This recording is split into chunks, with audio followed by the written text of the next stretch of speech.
Welcome to Pragati education 24। आप सभी का एक बार फिर से स्वागत है आपके अपने यूट्यूब चैनल प्रगति एजुकेशन 24 में। राष्ट्रीय स्वास्थ्य मिशन एनएचएम और राजमेश के लिए जिस विज्ञप्ति का आप लोग इंतजार कर रहे थे, लगभग 8,256 पदों पर एनएचएम के लिए और राजमेश के लिए 2,626 पदों के लिए विज्ञप्ति जारी कर दिया है। हालांकि जो आवेदन होने वाले हैं वो अगले माह में होने वाले हैं। नोटिफिकेशन आप लोगों ने देख लिया होगा और जिस पद के लिए आप लोग आवेदन करना चाहते हैं उस पद से रिलेटेड आपने सारी चीज़ें देख ली होगी। देखिए, नोटिफिकेशन बहुत लंबा है, लगभग 136 पेज का है। जो चीज़ें आपकी काम की हैं, जैसे कि मानदेय से हम लोग स्टार्ट करेंगे कि किस पद के लिए क्या सैलरी होनी चाहिए, क्योंकि सबसे पहला सवाल आप लोगों का यही होता है। तो सैलरी किस में क्या होने वाली है, सिलेबस क्या रहने वाला है। हालांकि एनएचएम का जो पिछले टाइम 2018 के जो एग्जामिनेशन हुए थे उसमें और अभी के सिलेबस में कुछ चेंजेस किया गया है। पहले ही लेंदी सिलेबस था और सिलेबस को और ऐड कर दिया गया है, तो अब आपके पास समय भी कम है और सिलेबस ज़्यादा कर दिया गया है। तो क्या मानदेय रहने वाला है, किस पद के लिए आप आवेदन कब कर सकते हैं और कितने पदों के लिए कर सकते हैं और किस प्रकार से आप लोग इसका प्रिपरेशन कर सकते हैं। तो देखिए, राष्ट्रीय स्वास्थ्य मिशन संवर्ग के जो पद है उनके अलग अलग पदों के लिए शॉर्ट में हम लोग बात करेंगे कि किस पदों के लिए क्या मानदेय रखा गया है। जो लोग सीएचओ के लिए आवेदन करना चाहते हैं, देखिए ये मानदेय है, प्रति माह आपको मानदेय मिलने वाला है। उसके बाद हम बात करेंगे क्या आपका एलिजिबिलिटी होना चाहिए, यानी कि जिस पद के लिए आप आवेदन कर रहे हैं एक्चुअली उस पद के लिए क्या जो है आपका योग्यता होनी चाहिए। कुछ पदों के लिए जो पद है उसमें कुछ अमेंडमेंट किए गए हैं। पिछली बार जो शैक्षणिक योग्यता रखी गई थी उसमें कुछ चेंजेस किया गया है। सबसे पहले हम बात कर लेते हैं सीएचओ के लिए। सीएचओ में जो भी आवेदन करना चाहते हैं 18,900 प्रति माह आपका मानदेय रहने वाला है। संविदा नर्स, कॉन्ट्रेक्चुअल नर्स जो भी है उनके लिए 18,900 रुपये प्रति माह। संविदा खंड कार्यक्रम अधिकारी जिसको बीपीएम बोला जाता था, अभी इनका नाम चेंज कर दिया गया है, ब्लॉक प्रोग्राम ऑफिसर है, 16,900 रुपये इनको प्रति माह मानदेय मिलने वाला है। डेटा एंट्री ऑपरेटर के लिए अगर आप आवेदन करना चाहते हैं, अभी हम मानदेय की बात कर रहे हैं, इसके बाद हम बात करेंगे शैक्षणिक योग्यता क्या रहने वाली है, सिलेबस क्या होगा, किस प्रकार से आपका प्रिपरेशन होगा, कब आप फॉर्म भर पाएंगे, कितने पदों पर यह विज्ञप्ति निकाली गई है। 13,150 जो है प्रति माह आपको अमाउंट यहां पे मिलने वाला है मानदेय डाटा एंट्री ऑपरेटर के लिए। संविदा कार्यक्रम सहायक एवं कनिष्ठ कार्यक्रम सहायक यानी कि कॉन्ट्रेक्चुअल प्रोग्राम असिस्टेंट और जूनियर प्रोग्राम असिस्टेंट 10,400 रुपये। लेखा सहायक कॉन्ट्रेक्चुअल अकाउंटेंट असिस्टेंट 16,900। फार्मा सहायक कॉन्ट्रेक्चुअल फार्मा असिस्टेंट के लिए आप आवेदन कर रहे हैं तो 16,900 रुपये आपको मानदेय मिलेगा। सेक्टर स्वास्थ्य पर्यवेक्षक यानी कि सेक्टर हेल्थ सुपरवाइजर 11,200 रुपये और सोशल वर्कर के लिए आप आवेदन कर रहे हैं तो 16,900 रुपये और हॉस्पिटल एडमिनिस्ट्रेशन के लिए आवेदन कर रहे हैं तो 16,900 रुपये। संविदा मेडिकल लैब टेक्नीशियन के लिए 13,150। संविदा कंपाउंडर आयुर्वेद के लिए है 16,900। जो पीएचएन है पब्लिक हेल्थ केयर नर्स 18,900 रुपये और कॉन्ट्रेक्चुअल रिहेबिलिटेशन वर्कर जो है 13,150 रुपये। संविदा नर्सिंग प्रशिक्षक यानी कि नर्सिंग ट्रेनर के लिए अगर आप आवेदन कर रहे हैं तो आपको मिलने वाला है 22,150 रुपये। आइडियोलॉजिस्ट के लिए अगर आप आवेदन कर रहे हैं 18,900 रुपये आपको मानदेय मिलने वाला है। साइकेट्रिक केयर नर्स की हम बात करें तो 18,900 रुपये यहाँ पे मिलने वाला है। कॉन्ट्रेक्चुअल फिजियोथेरेपिस्ट असिस्टेंट के लिए आप आवेदन करेंगे तो आपको 18,900 रुपये यहाँ पे जो है प्रति माह मानदेय मिलने वाला है। इसी प्रकार से वरिष्ठ काउंसलर और कॉन्ट्रेक्चुअल बायोमेडिकल इंजीनियरिंग के लिए 16,900 रुपये और महिला स्वास्थ्य कार्यकर्ता एएनएम के लिए अगर आप आवेदन कर रहे हैं फीमेल हेल्थ वर्कर के लिए 13,150 रुपये। कॉन्ट्रेक्चुअल नर्सिंग इंचार्ज 18,900 रुपये। ये तो रहा संविदा एनएचएम की जो विज्ञप्ति निकाली गई है उनके लिए। जो कैंडिडेट राजमेश में आवेदन करना चाहते हैं उनके लिए जो है पद और मानदेय यहाँ दिया हुआ है, सेम वही रहने वाला है। जैसे कॉन्ट्रेक्चुअल नर्स ग्रेड सेकंड के लिए आवेदन करेंगे तो 18,900 और लैब टेक्नीशियन के लिए 13,150, सोशल वर्कर के लिए 16,900, नर्सिंग ट्यूटर के लिए 22,150 और आइडियोलॉजिस्ट स्पीच थेरेपी के लिए 18,900, बायो मेडिकल इंजीनियरिंग के लिए 16,900 और संविदा फिजियोथेरेपिस्ट के लिए 18,900 रुपये प्रति माह मानदेय मिलने वाला है। तो ये तो रहा आपका प्रतिमाह मानदेय। देखो इस मानदेय के बाद आपका 9, 18, 27 पर अलग अलग मानदेय हो जाएगा और आपका पद नाम भी चेंज होता रहता है। ये आपको मानदेय मिलने वाला। अब पात्रता और शैक्षणिक योग्यता की मैं बात करूंगा, लेकिन पात्रता और शैक्षणिक योग्यता में जो जितने भी पद अभी बताए हैं उन सभी के लिए हैं। आप लोग कृपया विजिट करें प्रगति एजुकेशन 24 टेलीग्राम चैनल, वहां पे ये नोटिफिकेशन आपको मिल जाएगा। उस नोटिफिकेशन में आप जिस पद के लिए आवेदन करना चाहते हैं उस पद की क्या क्वालिफिकेशन है उसके अकॉर्डिंग आप लोग इसको देख लें। शॉर्ट में अगर मैं बात करूँ CHO में अगर आप आवेदन करना चाहते हैं तो आपके पास BSc इन कम्युनिटी हेल्थ या फिर GNM या फिर BSc आपके पास हो या फिर BAMS आयुर्वेद प्रैक्टिशनर BAMS आपके पास हो और registered in respective Rajasthan nursing council और बोर्ड ऑफ इंडियन मेडिसिन में आपका रजिस्ट्रेशन होना चाहिए। CHO के लिए आवेदन करने के लिए GNM और BSc नर्सिंग वाले आवेदन कर सकते हैं, उनका जो है राजस्थान नर्सिंग काउंसिल में रजिस्ट्रेशन होना चाहिए। अगर आपके पास ये दोनों क्वालिफिकेशन नहीं है, अगर आपके पास BAMS है तो भी आप आवेदन कर सकते हैं, आपका रजिस्ट्रेशन होना चाहिए board of Indian medicine Rajasthan में। बाकी कुछ बॉन्ड्स वगैरह भरवाए जाएंगे CHOs के लिए, वो अलग से दिया हुआ है बॉन्ड के लिए, वो आप बाद में देख लीजिएगा। संविदा नर्स में सेम क्वालिफिकेशन है, सीनियर सेकेंडरी और इट्स इक्विवेलेंट, और GNM और RNC का रजिस्ट्रेशन आपके पास हो आप आवेदन कर सकते हैं। कार्यक्रम अधिकारी के लिए अगर आप आवेदन कर रहे हैं संविदा खंड कार्यक्रम अधिकारी, सैलरी के अकॉर्डिंग आप लोग देख लीजिएगा कि कहां पे सैलरी अच्छी है और आपके पास क्या क्वालिफिकेशन है, उसके अकॉर्डिंग आप लोग आवेदन कर सकते हैं। अगर आपके पास एक से ज्यादा क्वालिफिकेशन है तो आप एक से ज्यादा आवेदन कर सकते हैं, लेकिन उसके लिए अलग से आपको आवेदन फॉर्म फिल करना रहेगा। कार्यक्रम खंड अधिकारी की मैं बात करूं तो MBA जिन्होंने किया है मास्टर ऑफ बिजनेस एडमिनिस्ट्रेशन, चाहे वो किसी भी उसमें हो, मैनेजमेंट PG डिप्लोमा हो आपके पास, या फिर आपके पास MSW हो, MPH हो, PG डिग्री रूरल डेवलपमेंट हो, PG degree in food and nutrition sociology में हो या फिर सोशियोलॉजी में हो, PG degree in health management में हो, आप आवेदन कर सकते हैं। साथ ही आपके पास RSCIT या फिर कोई भी कंप्यूटर डिप्लोमा यानी कि PGDCA वगैरह होना चाहिए। जहां पे एक्सपीरियंस लिखा हुआ है कि मिनिमम एक्सपीरियंस रिक्वायर है तो आपको 2 साल का एक्सपीरियंस लगाना ही रहेगा, तो ही आप यहाँ पे एलिजिबल होंगे। आगे हम बात करें डेटा एंट्री ऑपरेटर के लिए अगर आपको आवेदन करना चाहते हैं तो आपके पास ग्रेजुएशन होनी चाहिए in any discipline, arts commerce science किसी भी कैटेगरी के कैंडिडेट अप्लाई कर सकते हैं। हाँ, BCA वाले भी आवेदन कर सकते हैं, लेकिन अगर आप BA BCom BSc या कुछ भी आपके पास जनरल ट्रेडिशनल कोर्स है ग्रेजुएशन में, तो आपके लिए आपके पास एक 1 ईयर का डिप्लोमा आपके पास होना चाहिए, चाहे वो DCA हो या फिर PGDCA हो, ADCA हो या फिर A level B level DOEACC society का कोई भी कोर्स आपके पास 1 ईयर का डिप्लोमा हो, आप आवेदन कर सकते हैं। ग्रेजुएशन प्लस आपके पास कंप्यूटर का 1 ईयर का डिप्लोमा, जो इसमें लिखा है वही चलेगा। एक्स्ट्रा डिप्लोमा की अगर आप डिमांड कर रहे हैं तो नहीं चलेगा। CCC BCC ये चीजें यहाँ पे नहीं चलने वाली। टाइपिंग अच्छा, RSCIT भी यहाँ पे नहीं चलेगा। डेटा एंट्री ऑपरेटर में 1 ईयर का डिप्लोमा ही चाहिए। टाइपिंग टेस्ट भी लिया जाएगा, उसका आपको सेकंड एग्जाम देना रहेगा। कार्यक्रम सहायक और कनिष्ठ कार्यक्रम यानी कि जूनियर प्रोग्राम असिस्टेंट और सीनियर प्रोग्राम असिस्टेंट के लिए ग्रेजुएट इन एनी स्ट्रीम, यानी कि आप किसी भी स्ट्रीम में हो आप आवेदन कर सकते हैं। आर्ट्स कॉमर्स साइंस BCA वाले हाँ कर सकते हैं। पहले इसकी क्वालिफिकेशन BCA ही थी, ग्रेजुएट इन एनी स्ट्रीम नहीं था। इस बार इसका ग्रेजुएशन चेंज कर दिया गया, ग्रेजुएशन इन एनी स्ट्रीम कर दिया गया है और 1 ईयर का डिप्लोमा साथ में जोड़ दिया गया है। 1 ईयर का डिप्लोमा मीन्स आप PGDCA ADCA DCA कुछ भी लगा सकते हैं और 2 साल का आपके पास एक्सपीरियंस होना चाहिए। एक्सपीरियंस मीन्स आपने NGO में काम किया हो, किसी भी डेवलपमेंट एजेंसीज में काम किया हो, हेल्थ प्रोजेक्ट NHM किसी में भी वॉटएवर आपने जहाँ पे भी वर्क किया है, 2 साल का एक्सपीरियंस ही होगा। और इसमें रिटन एग्जाम के साथ साथ आपका टाइपिंग टेस्ट सेकंड जो है फेज में आपका एग्जाम वो भी लिया जाएगा।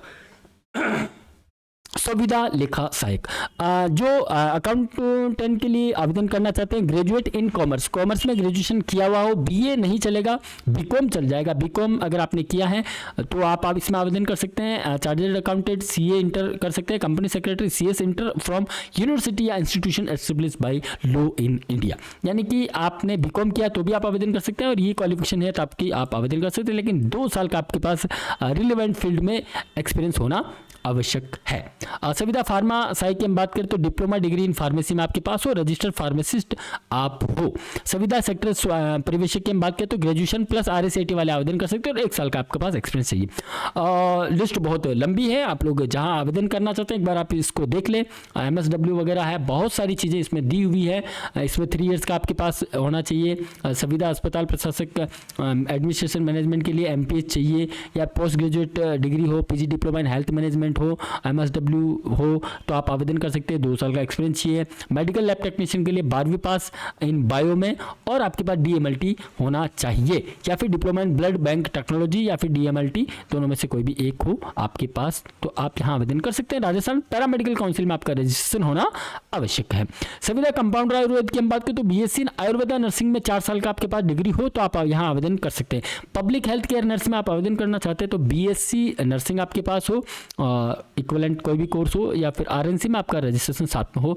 रिहेबिलिटेशन कार्यकर्ता BPT के लिए आप आवेदन करना चाहते हैं तो BPT आपके पास हो। साइकेट्रिक नर्स के लिए BSc नर्सिंग या फिर डिग्री इन साइकेट्रिक नर्स में या इक्विवेलेंट डिग्री कोई भी हो आप आवेदन कर सकते हैं। राजस्थान नर्सिंग काउंसिल में रजिस्ट्रेशन होना आवश्यक है। फिजियोथेरेपिस्ट के लिए वैकेंसीज हैं।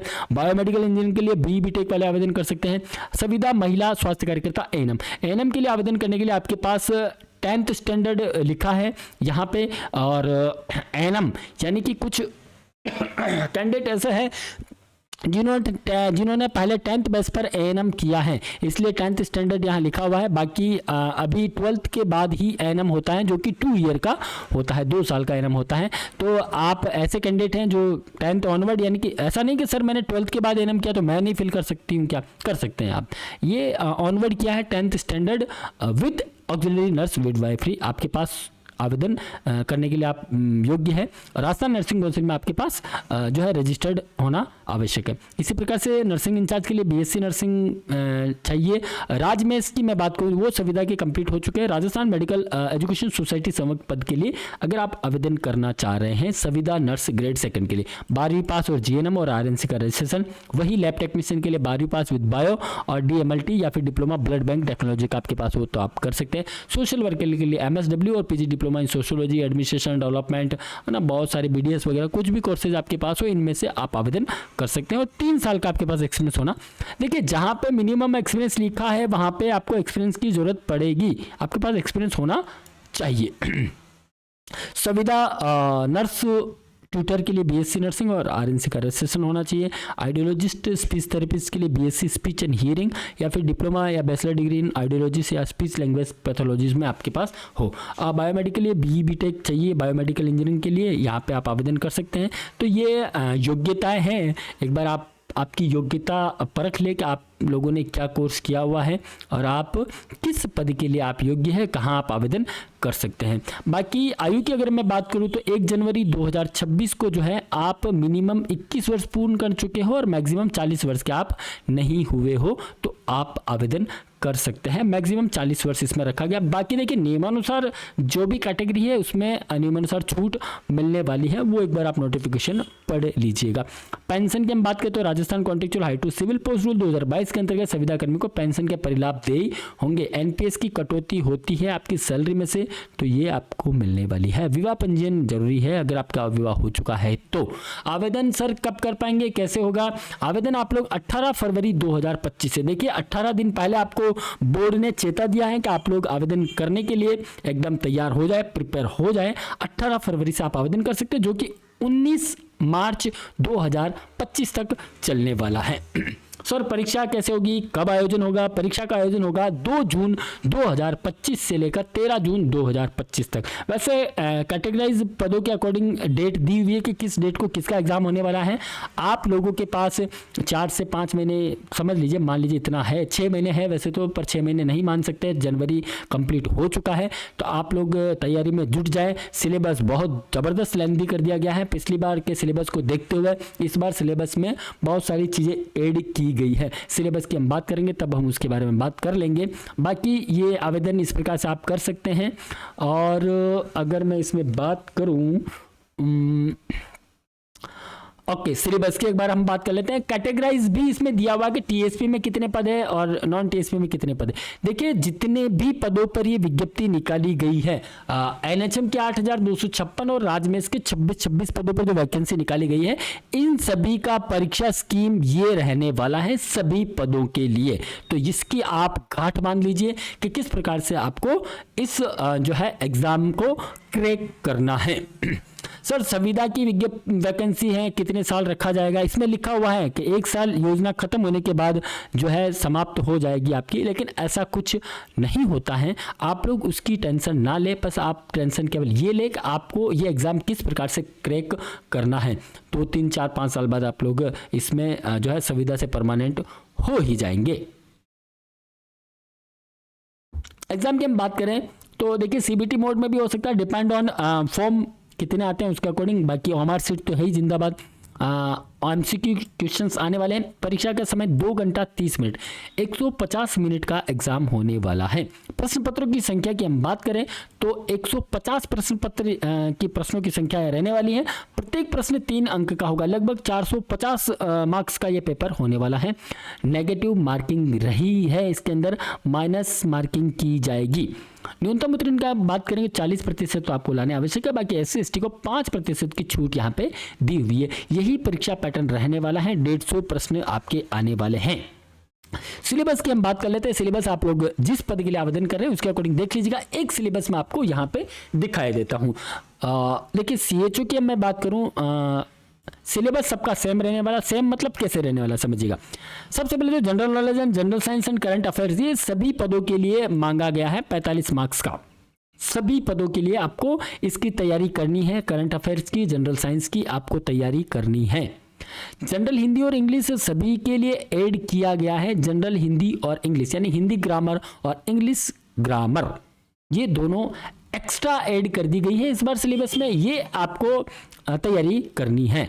बाकी CHO की बात हो रही है, इसलिए सामान्य हिंदी के बाद NHM से रिलेटेड सभी पदों के लिए ये रखा गया। कुछ किसी में कम है, किसी में ज़्यादा है। बाकी ये चीज़ें NHM से रिलेटेड आपको जो है जानकारी होना आवश्यक है।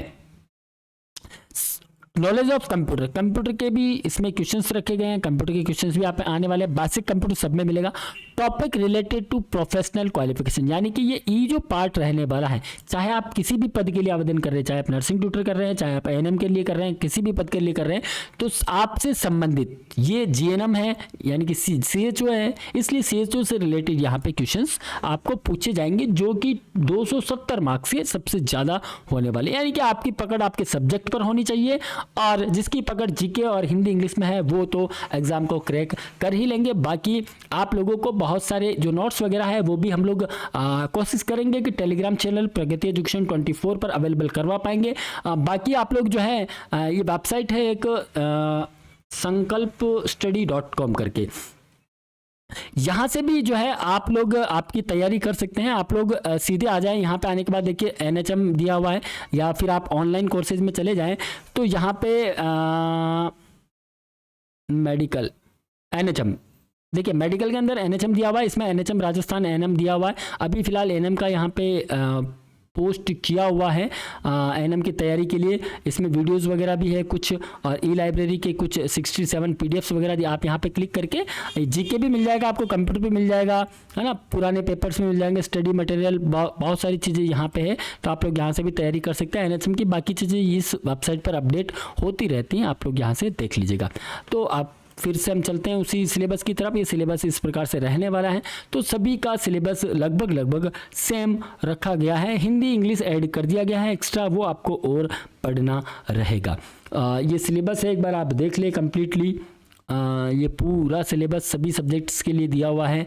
सभी सब्जेक्ट्स वाले यानी कि सभी सब्जेक्ट मीन्स सभी पदों के लिए, जिन पद के लिए आप आवेदन करना चाहते हैं उस पद से रिलेटेड सिलेबस यहाँ पे दिए हुआ है। तो वो सिलेबस आप आपके अकॉर्डिंगली चेक कर लें कि आप किस पद के लिए आप आवेदन करना चाहते हैं। जिस पद के लिए आप आवेदन करना चाहते हैं उससे रिलेटेड यहाँ पे आपको सिलेबस मिल जाएगा।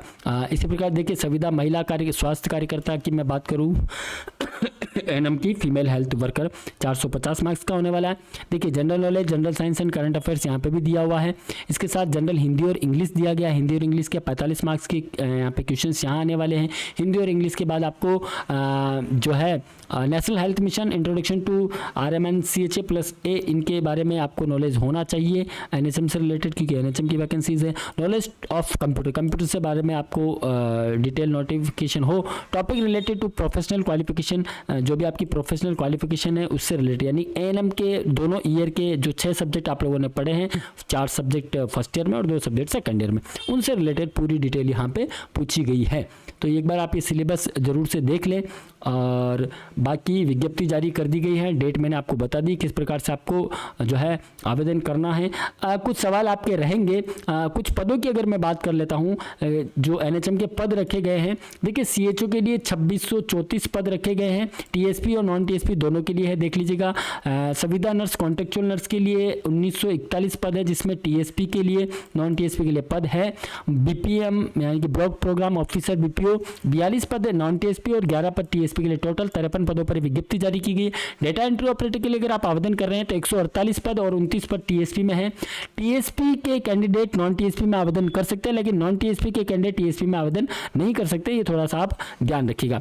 कुछ पदों के लिए सेम पेपर आने वाला है, यानी कि कुछ पद ऐसे हैं जिनके लिए आप एक ही आवेदन कर पाएंगे और उसमें आपको प्रायोरिटी देना रहेगा। उस प्रायोरिटी के अकॉर्डिंग आप लोग आवेदन करें।